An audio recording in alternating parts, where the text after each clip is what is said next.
हज़रत ईसा अलैहिस्सलाम गुज़र रहे थे तो एक शख्स ना ज़मीन पे पड़ा है, उसकी दोनों टांगें कटी हुई हैं, दोनों हाथ भी कटे हुए हैं और आंखें भी कोई नहीं, अंधा है, सुनता है, बोलता है, लेकिन ये तीन आज़ा उसके जिस्म के मौजूद नहीं। जनाब ईसा अलैहिस्सलाम ने देखा लोग खड़े हैं तो आप भी वहाँ तशरीफ़ ले गए।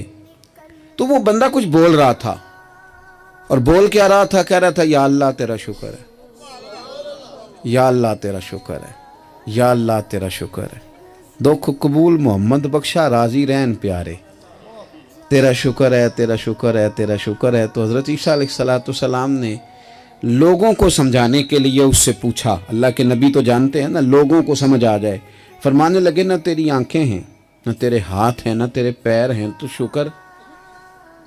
कहने लगा हुजूर कोई शय नहीं, पर अल्लाह का एहसान है ना, मेरे सीने में ईमान मौजूद है।